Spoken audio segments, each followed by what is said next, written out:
באולפן ותודה שהצטרפתם אלינו לחדשות יוון העתיקה. זה היום. כתבי השטח שלנו יעדכנו אתכם על 12 האלים האולימפיים שלנו. אני נמצא כאן באולפן ורוצה לעבור לכתבי השטח שלנו הפרוסים ברחבי האולימפוס. ראשונה, נעבור אלייך מאיה. שלום, כאן איתי זהוס. איך זה להיות מלך האלים? אני מרגיש די טוב שכל האלים בשליטתי ואין יותר מדי הפרעות בחיקי. בואי רמותיק, מצלמים אותנו. הרה, איך זה להיות אשתו של מלך האלים? כמו שאמרתם קודם, אני אשתו וגם אחותו של האל זהוס. זה מאוד מעניין. אני ידועה בשם אלת הנישואים והאימהות, וכמו כן אלת השערות. בואו נעבור לאלמוג, אשר עדיין מטפסת על הר האולימפוס. תודה נתן, ההר הזה לא פשוט לטיפוס בכלל. אבל את מה אני רואה מאחורי הסלע הגדול הזה? הנה ארתמיס. שלום לך בת אנוש קטנה, מה רצונך? ארתמיס, מה צדת היום? כרגיל צדתי לי כל מיני אנשים רעים. והיום החלטתי לפנק את עצמי עם קצת מצב רוח טוב. אז אל תדאגי, אין לך מה לחשוש. לא אצוד אותך, אבל אשמח לכוס קפה. תודה לך. היה נעים וכרגיל כיף לראותך מאושרת. בחזרה לאולפן. אני חייב לציין שאלים מאוד טובים היום, ומשתפים פעולה עם כתבנו. ועכשיו, נעבור למאיה. יש לי הכבוד והעונג לפגוש את האחת והיחידה, אפרודיטה, אלת האהבה והיופי. אפרודיטה, האם את אוהבת כל כך, או שזה רק למצלמה? מצלמה? אני אמיתית כל כך. אני אוהבת את כולם, וזה לא על המצלמה. אותך שם במעלה ההר, אותך כאן הכתבת, ואפילו אותך, הצלם המגניב ויפה התואר. אבל אני הכי אוהבת פיצה ופנקקים. תודה רבה, את מדהימה ויפה. האמת, גם אני אוהבת פיצה ופנקקים. פתאום נעשיתי רעבה. טוב, אז בחזרה לאולפן. אכן, אלים מעניינים. ובכן, שמעתי כבר ממספר אלים. מעניין את מי עוד נפגוש היום. אלמוג, איפה עוד נמצאת כרגע? יונתן, אני בשטח ואני מריחה עלייך נהדר, שמזכיר בסם שאני כל כך אוהבת. כאן איתי הרמס, לכבוד עולים. מה שלומך? ובכן, בתור על האושר אני מלא במזל ובכסף. אז מזל טוב. שלומי בסדר, מתפרנסים. ולפעמים אני גם עוזר לכמה גנבים להשתחרר מהכלא. תודה, חשוב לי לשמוע ברכה כזאת. אמשיך להסתובב לי כאן בהר אולימפוס. האמת, תנאים טובים יש לאלים כאן. וחזרה אליך עמרי. ועכשיו, נעבור לכתבתנו בשדה הקרב. תראיינת אל המלחמה והצבא. ארס. אני כרגע נמצאת באזור הקרב, אבל מה לא עושים כדי לדבר עם האל ארס? שלום יקירתי, אינני מתעסק בשטויות. אני רציני וממש בתוך העניינים. רק המלחמה בראשי ועל כל דבר אליכם. אתמול נלחמתי נגד המוכר בקיוסק בגלל שלא הביא לי עודף. או שאני לא ממש יודע חשבון. כן, גם להיות הבן של זהוס והרה זה יחסית נחמד. באמת אין משעמם. רק שטויות בראש שלו, מלחמות וזה. כזה עתיק. טוב, אז בואו נחזור לאולפן.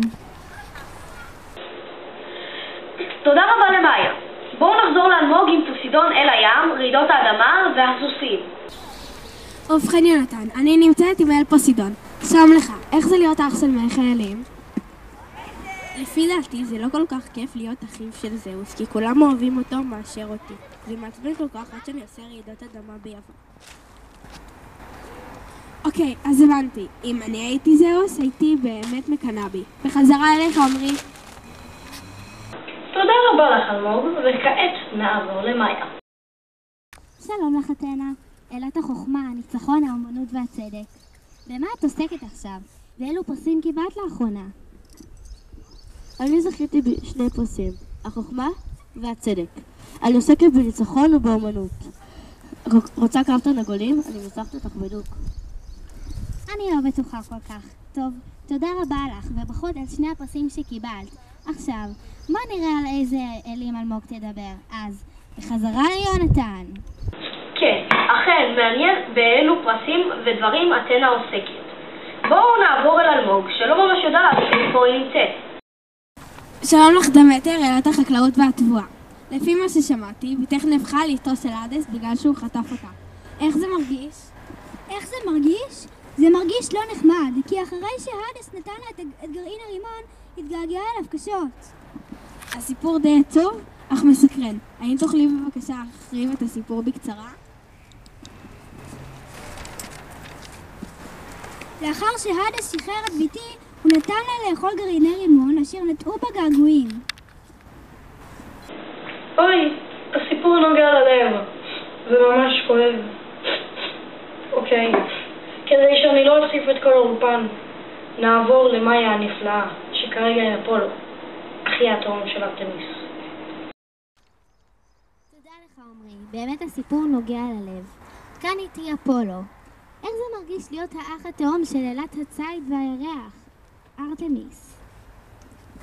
זה די כיף להיות האח התאום של ארתמיס, כי אמא שלנו ממש רצתה להעלות אותנו, והיא חטפה את אלת המילדות כדי להעלות את שנינו, ולפי דעתי זה לא משנה מי נולד קודם.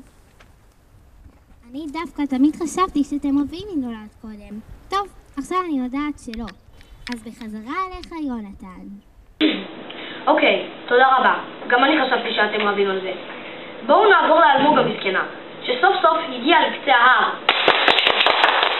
רוב תודות יונתן. כאן לידי האדס. איך זה להיות אל השאול? המתים והמתכות היקרות. זה כל כך נחמד לראות כל יום אנשים רעים בתוך השאול. אבל האמת, מה שכיף זה שפרספונה באה לבקר אותי מדי פעם. יואו, כמה אתה קשוח. תודה רבה לך אדס, ובואו נחזור לאולפן. ולסיים עם האל העליז, דיוניסוס. אלייך, מאיה.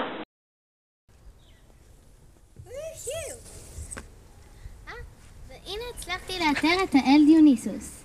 זה נראה לך הגיוני להיות עליז כל כך כל הזמן בין כל האלים? ממש קרוב לדרך מה השאלה? כן, העולם מצחיק, צוחקים. חוץ מזה, עם מילים כאלו משונים, חייבים אחד כמוני שירים את האולימפוס. יאללה בלגן! בחזרה לאולפן, אליך קושמרו. אני לא קושמרו, אבל מי אני שיצא נגד האלים? ובכן, בזאת תמה תוכניתנו להיום. תודה לכולם, לצוות, להפקה, למגישים, לכתבי השטח, וכמובן לאלים. ממני עומרי וממני יונתן, לילה טוב.